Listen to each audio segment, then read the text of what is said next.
Iron के ऊपर reddish brown colour का लेयर का हो जाना, या सिल्वर के ऊपर ब्लैक कलर का कोटिंग हो जाना, या कॉपर के वेसल्स के ऊपर ग्रीन कलर का कोटिंग हो जाना, खाने का डाइजेस्ट होना या खाने का स्पॉइल हो जाना, यह सब केमिकल रिएक्शन से रिलेटेड है, जो कि आज का हमारा टॉपिक ही है केमिकल रिएक्शन एंड इक्वेशन।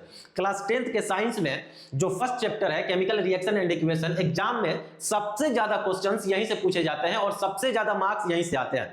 आज के इस वीडियो में हम इसे 15 मिनट के अंदर कवर करने वाले हैं, वन शॉट नहीं बल्कि गन शॉट के फॉर्म में।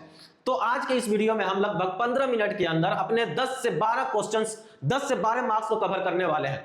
तो चलिए अपने टॉपिक की शुरुआत करते हैं। मैं आकिब जावेद अपने यूट्यूब चैनल लर्निंग इंस्टीट्यूट में आप सबका वेलकम करता हूं। चलिए अब अपने टॉपिक में आगे की तरफ बढ़ते हैं और देखते हैं कि हमें पढ़ना क्या है।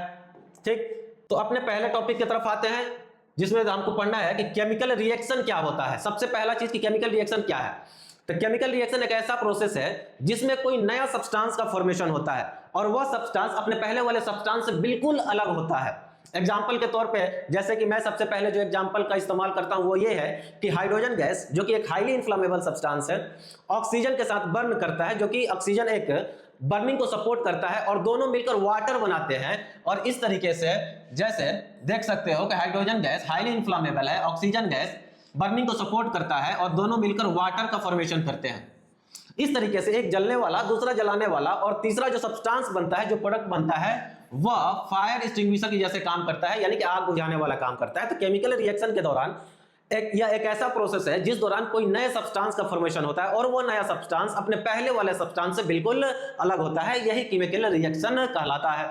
अब ये समझना है कि केमिकल रिएक्शन अगर हुआ है तो कैसे बताया जा सकता है कि केमिकल रिएक्शन हुआ, किन चीजों को ऑब्जर्व करके यह बताया जा सकता है। तो वह चीज है जिनको ऑब्जर्व करके यह बताया जा सके कि केमिकल रिएक्शन हुआ है, इसे ही हम लोग कहते हैं कैरेक्टरिस्टिक्स ऑफ केमिकल रिएक्शन। तो यहां पे आप देख सकते हैं अगर किसी भी सब्सटेंस में कलर चेंज हो तो आप कह सकते हैं कि केमिकल रिएक्शन हुआ है। जैसे कि कॉपर सल्फेट जब आयरन के साथ रिएक्शन करता है तो इसका ब्लू कलर चेंज कर जाता है स्लाइटली ग्रीन कलर में। इसी तरीके से अगर आप किसी भी केमिकल रिएक्शन के दौरान, किसी भी तरीके के चेंजेस के दौरान अगर गैस का इवोल्यूशन होता है तो समझ जाइए केमिकल रिएक्शन हुआ है। इसी तरीके से अगर किसी भी केमिकल रिएक्शन के दौरान टेम्परेचर चेंज होता है, या तो टेम्परेचर इंक्रीज करता है या तो टेम्परेचर डिक्रीज करता है, तो आप कह सकते हैं कि केमिकल रिएक्शन हुआ है। ठीक इसी तरीके से अगर प्रिसिपिटेट बन रहा है, क्या है प्रिसिपिटेट, तो केमिकल रिएक्शन के दौरान अगर कोई इनसोल्युबल सब्सटेंस का फॉर्मेशन होता है, यानी कि दो एक्वस सॉल्यूशन एक दूसरे के साथ मिक्स करते हैं और एक प्रोडक्ट बनता है जो कि वाटर में, जो कि लिक्विड में इनसोल्युबल है, नीचे की तरफ सेटल्ड हो जाता है, बैठ जाता है, तो वह प्रिसिपिटेट कहलाता है और यह रिएक्शन प्रिसिपिटेट रिएक्शन कहलाता है। तो कहीं भी आपको प्रिसिपिटेट बनता हुआ दिखे तो आप समझ जाइए कि केमिकल रिएक्शन हुआ है। इसी तरीके से अगर केमिकल रिएक्शन के दौरान स्टेट चेंज हो जाए, जैसे देख रहे हैं कि हाइड्रोजन ये गैस है और ये भी गैस है, लेकिन जब इनके बीच में केमिकल रिएक्शन होता है तो एक नया सब्सटेंस वाटर बनता है और यह वाटर लिक्विड है, तो स्टेट चेंज हो गया। तो किसी भी चेंजेस के दौरान अगर आपको स्टेट चेंज होता हुआ दिखे तो आप कह सकते हैं कि हो सकता है कि केमिकल रिएक्शन हुआ हो। इसी तरीके से अगर स्मेल चेंज हो जाए तो भी आप कह सकते हैं कि केमिकल रिएक्शन हुआ है। जब कोई फूड स्पॉइल होता है, खराब होता है, तो उसका स्मेल चेंज हो जाता है। जब खाना बनता है तो उसका स्मेल चेंज हो जाता है। तो स्मेल अगर चेंज हो गया है तो आप कह सकते हैं कि केमिकल रिएक्शन हुआ है। चलिए अपने नेक्स्ट टॉपिक की तरफ आगे बढ़ते हैं। केमिकल इक्वेशन कैसे लिखते हैं।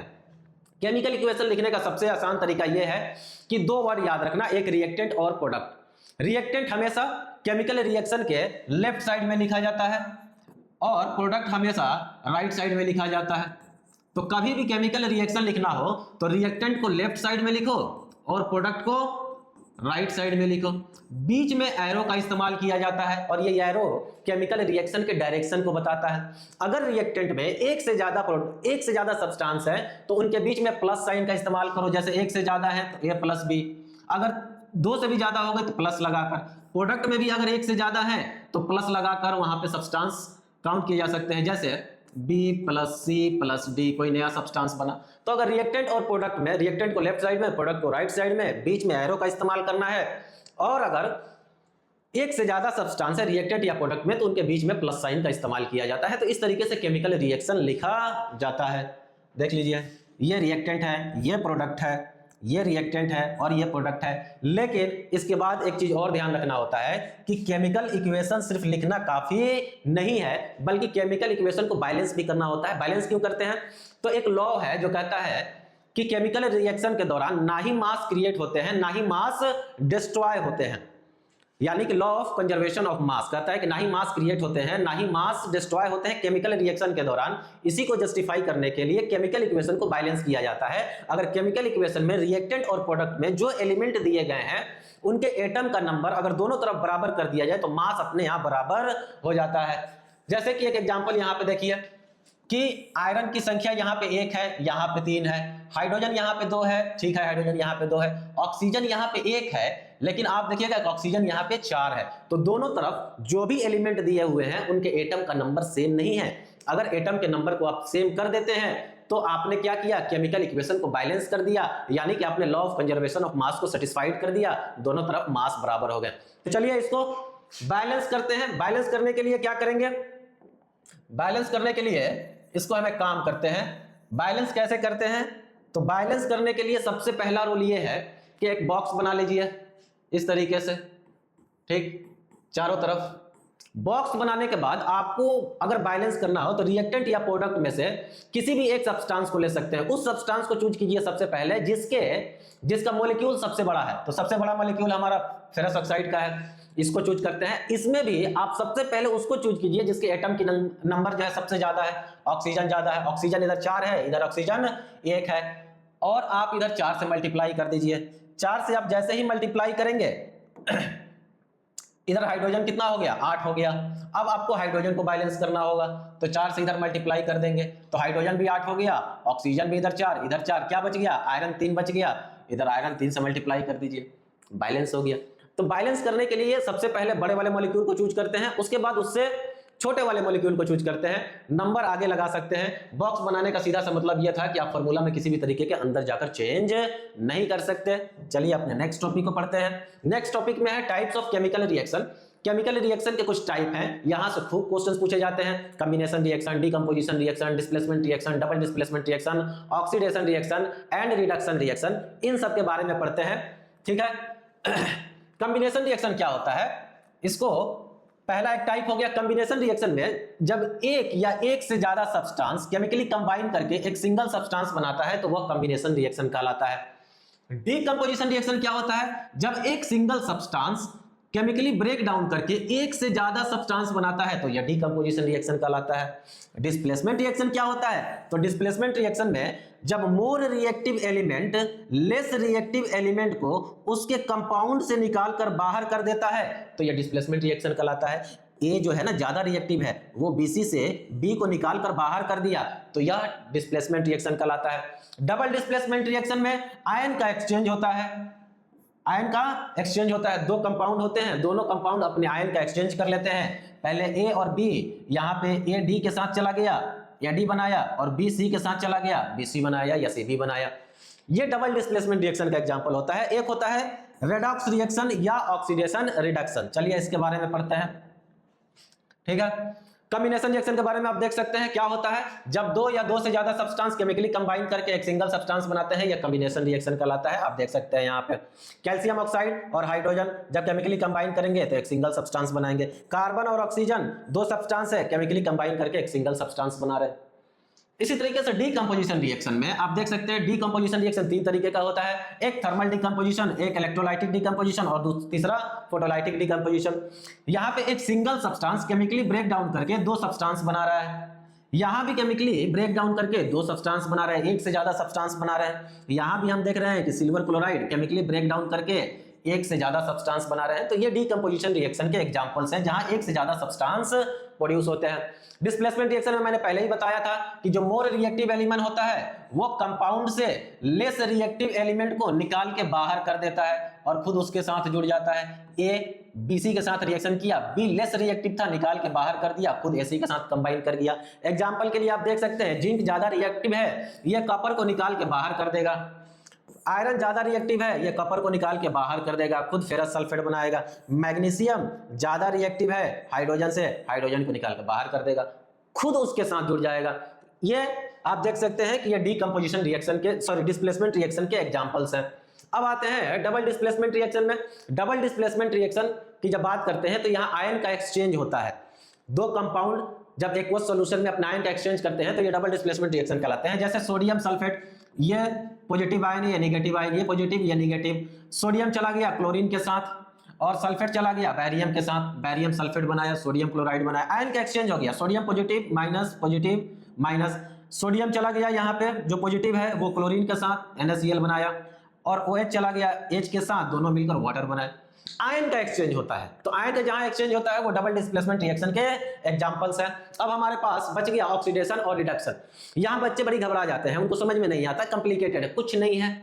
अगर किसी सब्सटेंस में ऑक्सीजन का एडिशन हो रहा है, या किसी सब्सटेंस से हाइड्रोजन निकल के भाग रहा है, या इलेक्ट्रॉन का लॉस हो रहा है, तो ये क्या कहलाता है? ऑक्सीडेशन कहलाता है। अगर ऑक्सीजन गेन हो, या हाइड्रोजन का लॉस हो, या लॉस इलेक्ट्रॉन का लॉस हो, तो यह एक तरीके का ऑक्सीडेशन रिएक्शन कहलाता है। मैग्नीशियम के पास पहले ऑक्सीजन नहीं था, लेकिन बाद में देख रहे हैं कि उसके पास ऑक्सीजन हो गया, एडिशन हुआ है, यानी कि यह एक ऑक्सीडेशन रिएक्शन है। रिडक्शन में क्या होता है?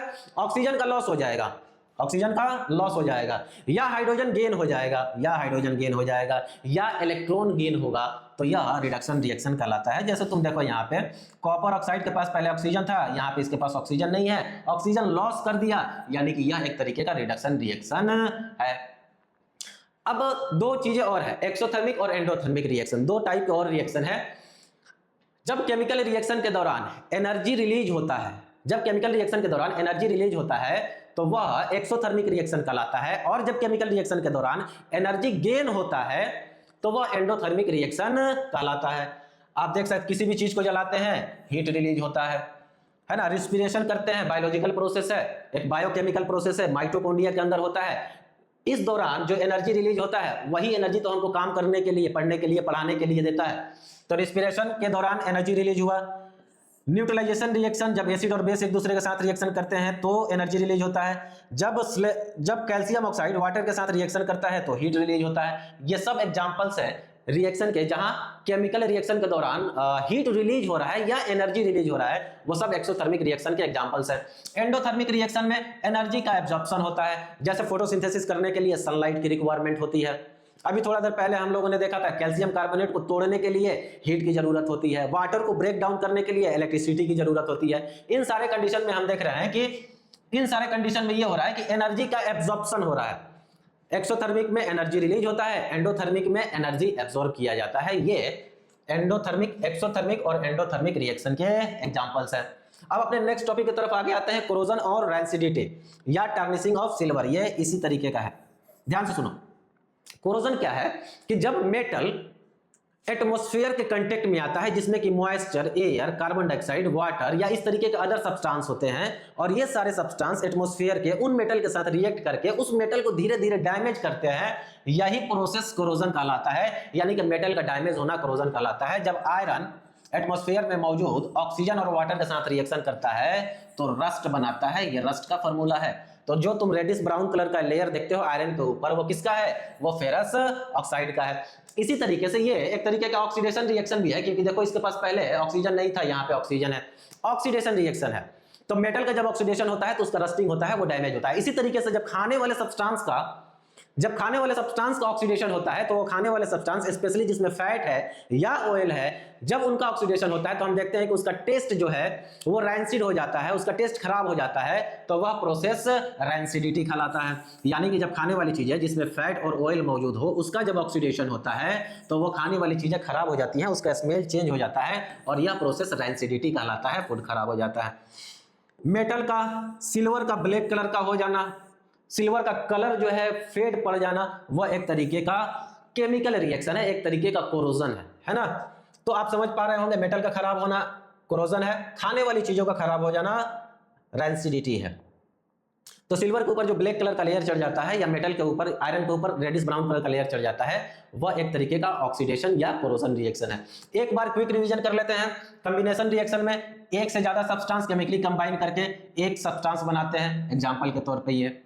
Normally combination reaction exothermic reaction होते हैं। नॉर्मली डिकम्पोजिशन रिएक्शन, एक single substance chemically break down करके दो या दो से ज्यादा सब्सटेंस बनाता है, यहाँ पे देख सकते हैं, है ना। ये यूजुअली जो होते हैं एंडोथर्मिक होते हैं, यानी कि डिकम्पोजिशन रिएक्शन कराने के लिए एनर्जी की जरूरत पड़ती है।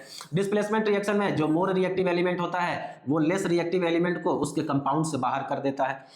यहाँ जिंक जो है कॉपर को बाहर कर देगा, रिएक्टिविटी डिफरेंस है ना।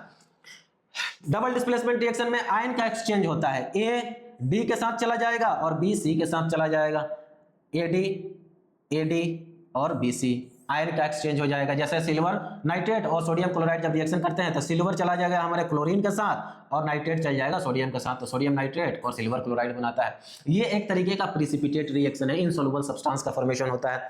रेडॉक्स रिएक्शन, जब ऑक्सीडेशन और रिडक्शन दोनों एक साथ होते हैं तो यह रेडक्स रिएक्शन कहलाता है। जैसे ऑक्सीजन का लॉस होना, यहाँ पे ऑक्सीजन लॉस कर दिया, यह रिडक्शन रिएक्शन का एग्जांपल है। ऑक्सीजन का गेन हो जाना, यहाँ पे हाइड्रोजन के पास ऑक्सीजन नहीं था, यहाँ हाइड्रोजन के पास ऑक्सीजन है, यानी कि ऑक्सीजन का गेन हो गया, यह एक तरीके का ऑक्सीडेशन, यानी कि ऑक्सीडेशन रिएक्शन भी है ये और रिडक्शन रिएक्शन भी है, इसलिए इसे रेडॉक्स रिएक्शन भी कहा जाता है। इसे ऑयल रिग रूल से भी समझा जा सकता है, यानी कि जब ऑक्सीजन जब लॉस होता है तो हम कहते हैं कि यह रिडक्शन है, और जब ऑक्सीजन का गेन होता है तो यह ऑक्सीडेशन कहलाता है, लॉस होता है तो रिडक्शन कहलाता है।